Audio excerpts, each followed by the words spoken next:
Merry Christmas to everybody out there, and I'd like to read you a very special poem, The Night Before Christmas. But let's get that mood started off with a fire. That's not a fire. There we go. So, let's start reading. It was the night before Christmas, when all through the house not a creature was stirring, not even a mouse. The stockings were hung by the chimney with care, in hopes that St. Nicholas soon would be there. The children were nestled all snug in their beds, while visions of sugar plums danced in their heads, and Mama in her kerchief and I in my cap had just settled our brains for a long winter's nap. When out of the lawns there arose such a clatter, I sprang from the bed to see what was the matter. Away to the windows I flew like a flash, tore open the shutters and threw up a sash. The moon on the breast of a new-fallen snow gave the luster of midday to objects below, when what to my wondering eyes should appear but a miniature sleigh and 8 tinny reindeer. With a little old driver so lively and quick, I knew in a moment it must be St. Nick.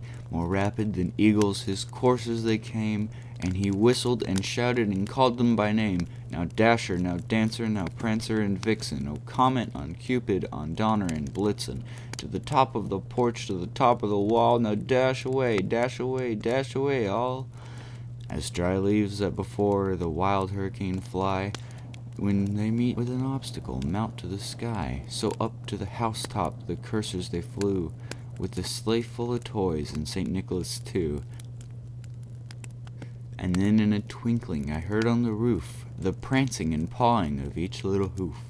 As I drew in my head and was turning around, down the chimney St. Nicholas came with a bound. He was dressed all in fur from his head to his foot, and his clothes were all tarnished with ashes and soot. A bundle of toys he had flung on his back, and he looked like a peddler just opening his pack. His eyes, how they twinkled, his dimples, how merry, his cheeks were like roses, his nose like a cherry, his droll little mouth was drawn up like a bow, and the beard of his chin was as white as snow. The stump of a pipe he held tight in his teeth, and the smoke it encircled his head like a wreath. He had a broad face and a little round belly that shook when he laughed like a bowl full of jelly. He was chubby and plump, a right jolly old elf, and I laughed when I saw him, in spite of myself.